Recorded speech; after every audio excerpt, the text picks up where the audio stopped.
Hello. Today we have more.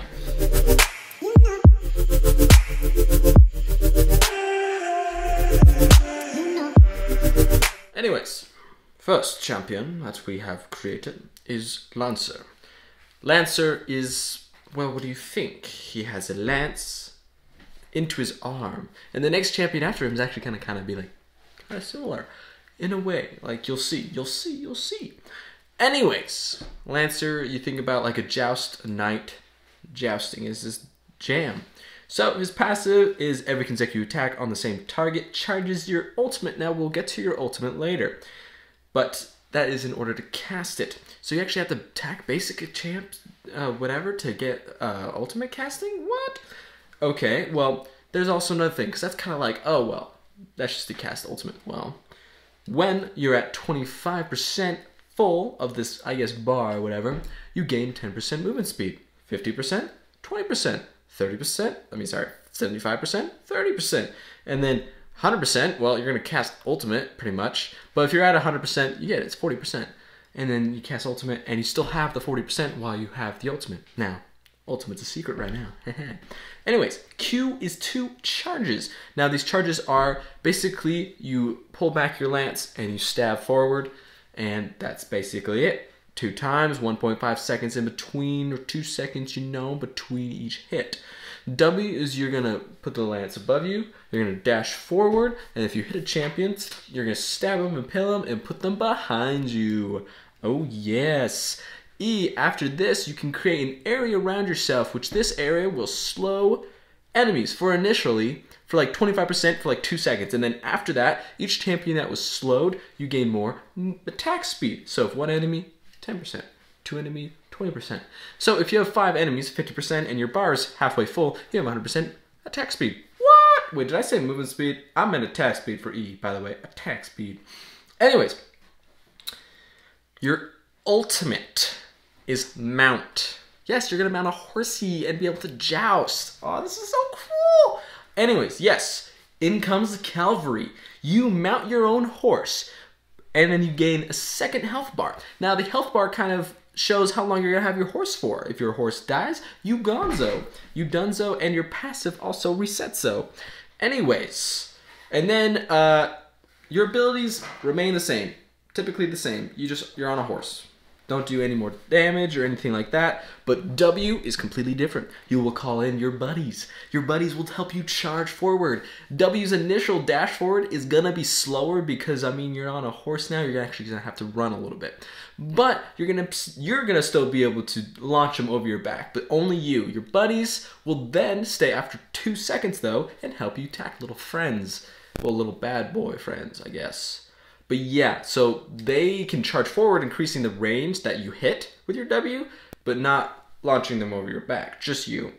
Okay, well, what? Is that it? It remains for 20 seconds, by the way, if your horse doesn't die. So 20 seconds is still a pretty long time, but if your horse dies in like 5 seconds, well then that's your job, your fault.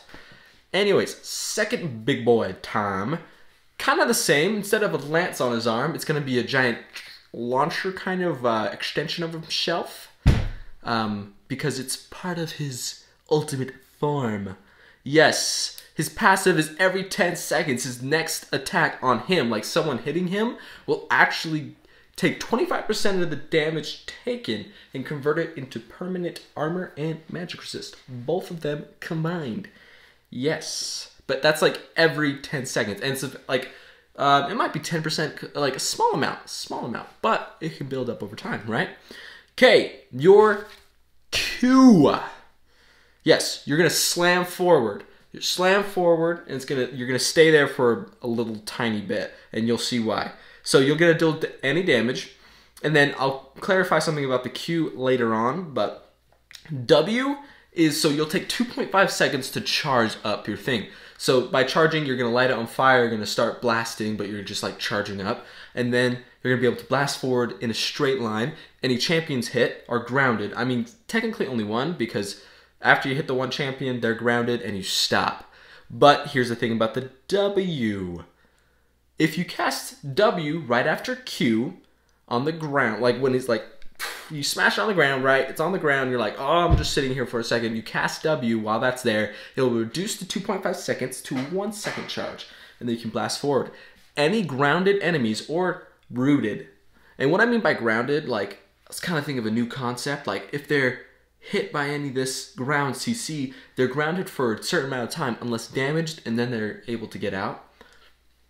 But probably just a root. Probably just a root.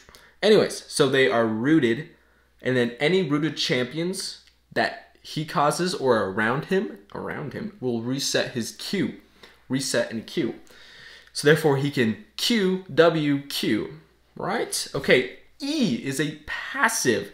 Passive for E is that if you take more than 10% health in like a 2 second duration, you create an armor shield of 50% of the damage that you had just taken for the 2 seconds. But if not broken after 3 seconds, you convert 25% of the remaining shield into permanent armor and magic resist, increase to your passive. And that is his QWE. His ultimate is where he unleashes his true form. He gets into his robot form, or like his mechanized form. He has his arm, he gets his other arm, he gets his suit on, he gets his helmet on, you know, gets all the good stuff. Anyways, this robot basically has the same things, except now he has 2 arms. So, I mean, you can kind of Q is a double smash. Yeah. Q is a double smash. W is a root, but it does more damage because you're bigger and you do more metal, and metal hurts. So, yeah, but it still resets Q, and Q does more damage. So, what? And then E changes to you stop. You shut down for 2 seconds, but you increase your health by the armor kind of you've taken in the passive, or the recent damage you've taken in the last 5 seconds. Basically increase your health by a bit, and then you increase the initial cooldown of the robot itself by 6 seconds. So this will help you stay alive longer and to be able to use his robot form longer. Now this E can only be basically used once, maybe twice if you're lucky, during his robot thing. So it kind of just helps him have his ult longer. Yeah, because there's no like kill champion, increase your cooldown, like increases the duration. So cool 2 champs. Oh, sadness. Wow, goodbye.